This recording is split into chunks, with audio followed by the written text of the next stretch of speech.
Fishing like a local isn't just about catching fish. It's about connecting with the environment and the people who call it home. It's about hearing the stories and traditions that have been passed down for generations and sharing unforgettable moments with the people you meet along the way. Fishing like a local is having an experience that stays with you forever. And with Fishing Booker, you can experience it too, no matter where you are. Discover your next adventure on Fishing Booker. Midway USA brand product designers have one straightforward goal: develop high-quality, technically sound products and deliver them to customers at reasonable prices.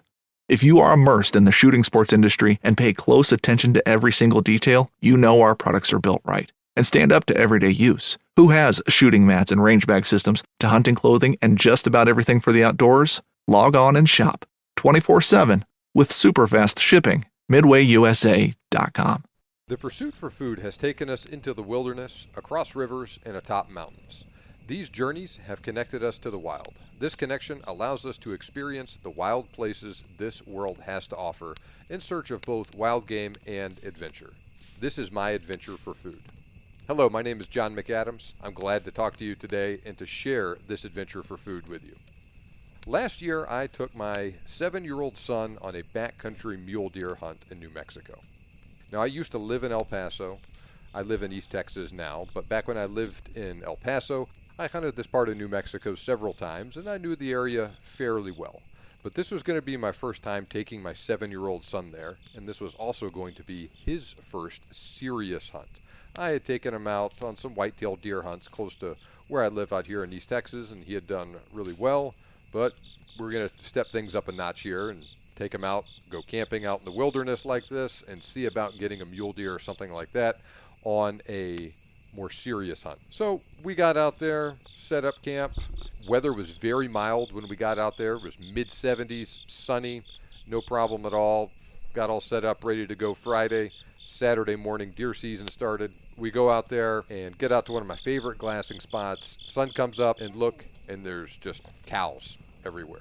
We see maybe 2 or 3 does and fawns and whatnot that morning, but we saw probably 20 or 30 cows. Now, we were hunting on a mix of Forest Service and BLM land, and so this is not an uncommon experience out there. People graze their cattle out there, no problem. Let's go to a different spot in the afternoon. Go out that afternoon, same deal.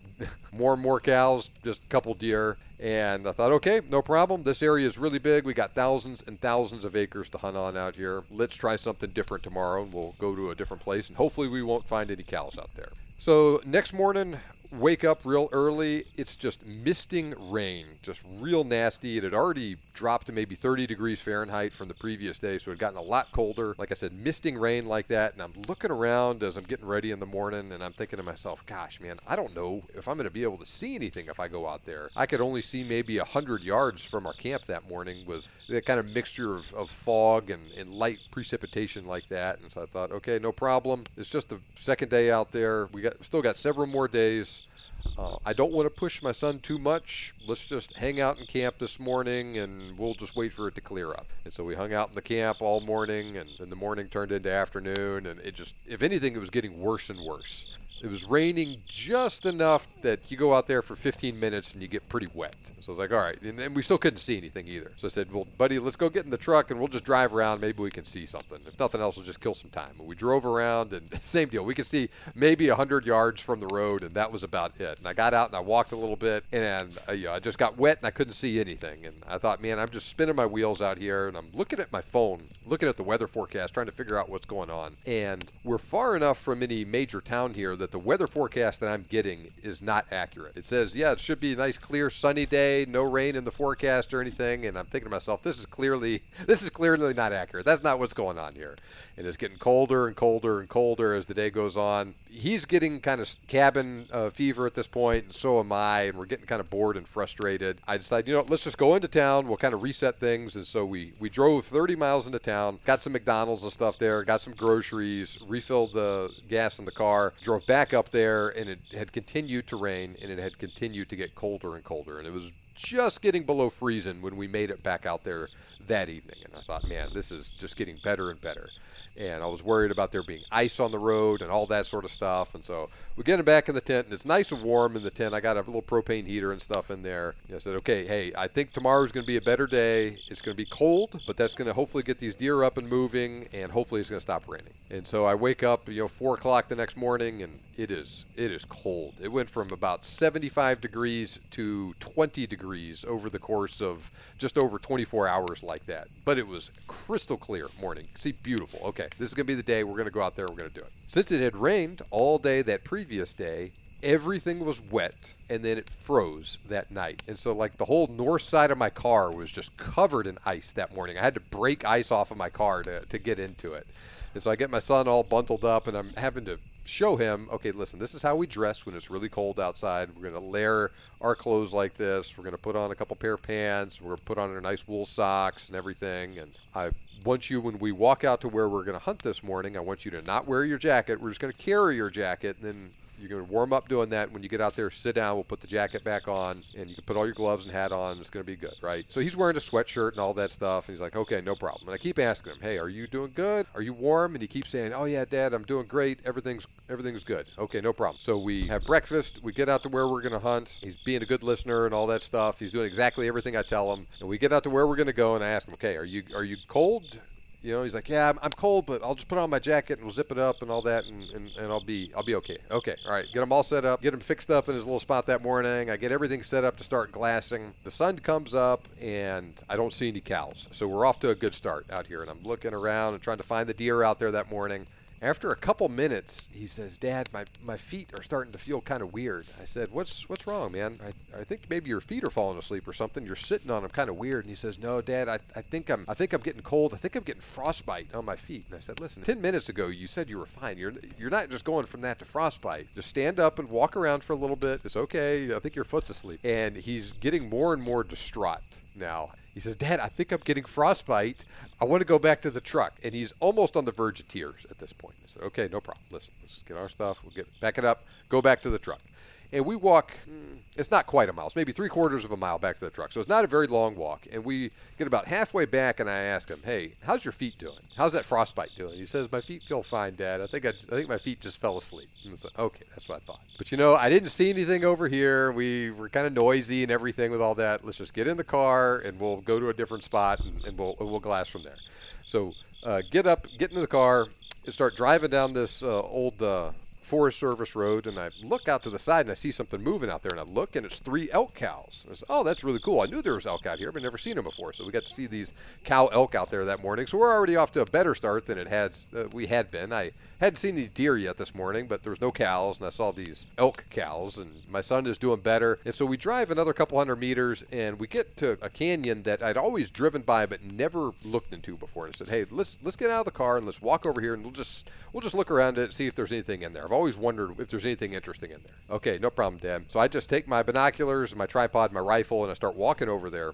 I'll hit pause on this story here for a second. I got to fill you in on something that happened earlier in the hunt. When we get out there on the first afternoon, I'm telling him about everything. Listen, this is a serious hunt. You need to be a real good listener out here. It's just you and me out here. If something happens, you need to pay attention to what I'm telling you. I'm going to take care of you. But listen, if something happens to me out here, I pulled out my inReach and I showed him, listen, I'm going to leave this on. I want you to push this button, and it's going to call for help. And so if I fall down and I hit my head, or I get bit by a snake or something, just push this button. Someone's going to come and help us, and you stay with me. He says, okay, no problem, Dad. So I showed him where it was in my backpack and everything. We get out of the car, and we start walking towards this canyon that morning. And remember, everything is covered in ice because it rained all the previous day, and everything froze that night. And so we're walking, and then all of a sudden, I slip on a patch of ice on a rock out there. This area has rocks and stuff everywhere. This rock was about as big as a coffee table. Normally you walk across it no problem, but it was covered in ice this day.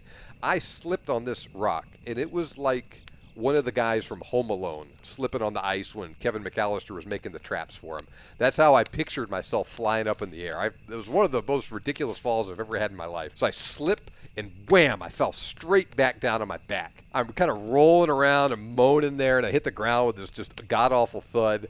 And at this point, my son, I look at him, and his eyes are as big as saucers. He says, Dad, are you okay? Do I need to hit the button on the inReach? I said, no, it's okay. I just knocked the wind out of myself. It's okay.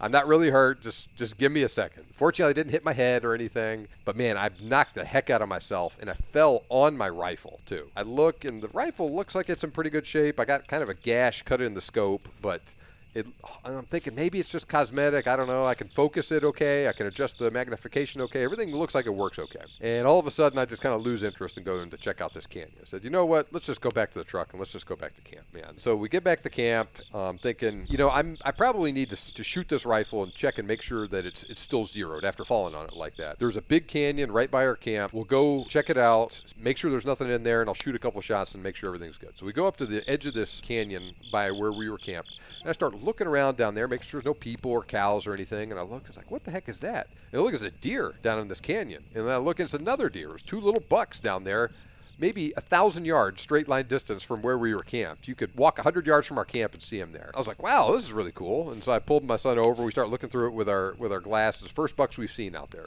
They start fighting with each other. They're almost exactly the same size. I wonder if they were brothers or something, but they start fighting and tussling a little bit. We're sitting there watching them, and this car drives by on the road behind us 100 yards away. And then, like happens sometimes on public land, the car stops and then starts backing up towards where we are. And I was like, oh no. And I see these guys get out, and they start looking over where the deer are with their binoculars, and then they all pile out with their rifles, and they make a beeline over towards where these deer are. They saw it, and they started making a stalk on it. Well, luckily for these deer, these guys weren't paying attention to the wind. They go upwind to the deer. They got only maybe 200 yards from them, but their scent blew straight to the deer. The deer smelled them, and they just trotted off straight up the canyon, almost straight away from us. And I watched them for a while, and I thought, okay, well, fair enough, right? Well, these guys are still in the canyon here. My son's name is James, so they're still in the canyon, James. Let's go. There's another spot up the road here. We'll go try and shoot there. We get in the car. We start driving up this road, and it kind of parallels this canyon that the deer had run up.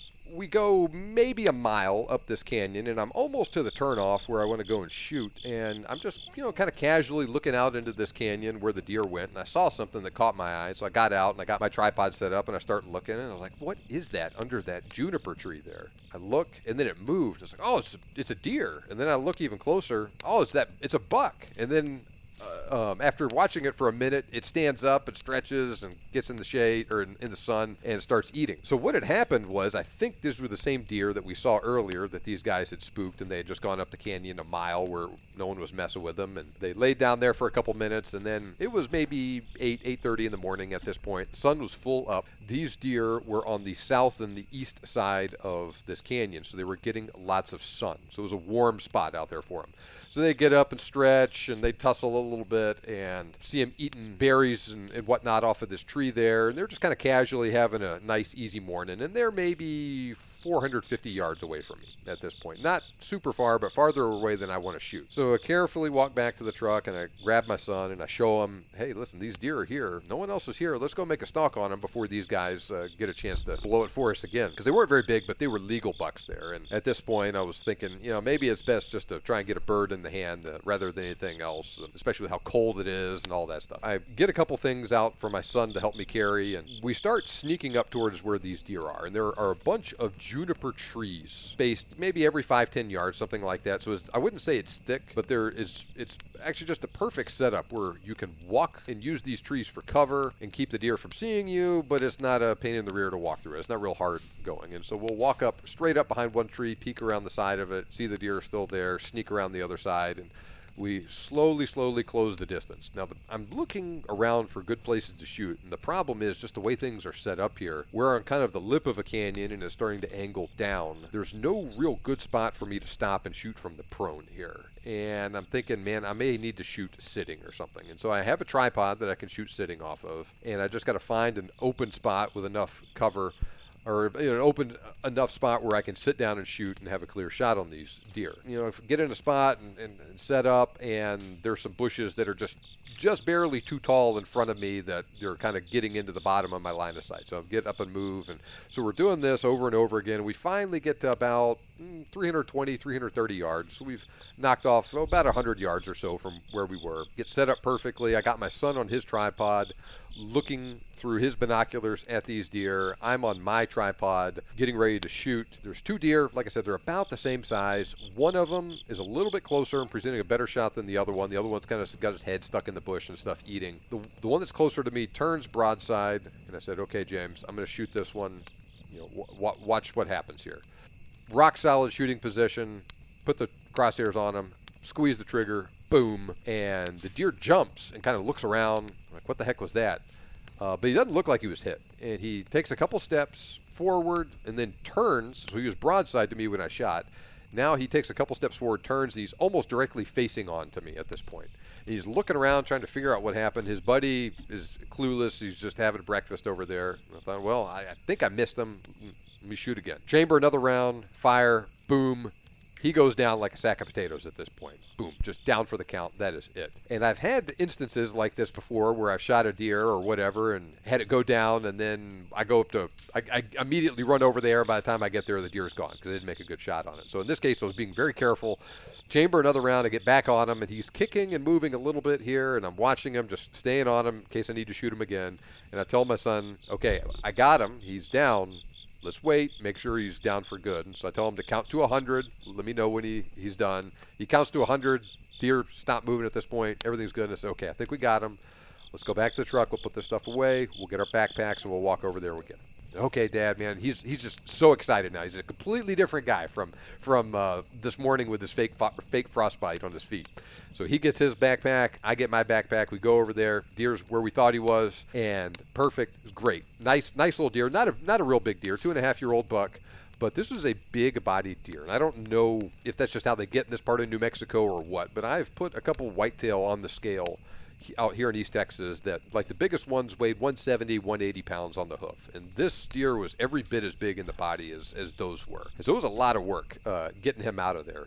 My son helped me do the gutless method and butcher him out there. So we got all 4 quarters, the back straps, the neck meat, the rib meat, the tenderloins, all that stuff on him. He was helping me skin it, helping me cut it off, and I'm showing him all the different body parts to it and all that stuff. My mom had gotten her hip replaced the previous year, and so I was showing him in the hips of the deer. See, this is a ball and socket joint. This is what the doctor was replacing on Nana when they replaced her hip and all that stuff. And this is the tenderloins. This is the back straps and all that. And, you know, this is the neck meat, and you could use it for this and that. You know, some of these things you turn into hamburger meat, some of them you turn into steaks and all that. And then I show them the entrails of the deer a little bit. I say, you know, this is the heart, this is the lungs, this is the liver, this is how it all works together. And so he's just fascinated by this whole deal. He's doing a real good job helping me with it. I took some pictures of him holding the buck out there. When we got back home, he was telling all his friends that he got a deer on a hunt in New Mexico. It was great.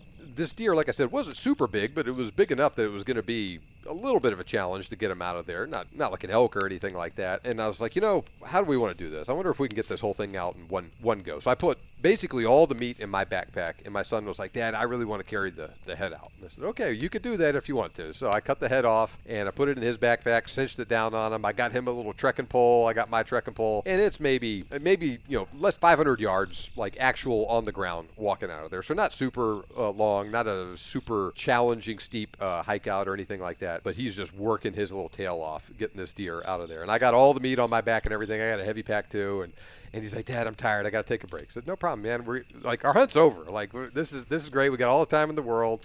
We take a break, and, you know, okay, we need to take another break. And we finally get back to the truck and all that. And he's like, oh, Dad, I'm really tired. That was really heavy. You know, I get him set up in the truck and all that. And I got to thinking, I weighed his backpack later, and it was about 20 pounds. And relative to his body weight, that was like me carrying a 100-pound pack out of there. So, especially he'd never done that before, never trained for it or anything. So he's a good kid in good shape and all that. But it's amazing how hard it is if you've never done it before. But so we shot that deer on October 30th. And he had told me he wanted to go trick-or-treating the next day. So I said, okay, we're going to shoot a deer on the 30th. Got to get this thing all packed up, get camp torn up. We're going to wake up really early on the 31st, and we're going to drive all the way across the state of Texas and get back home so you can go trick-or-treating that night. So that's what we did.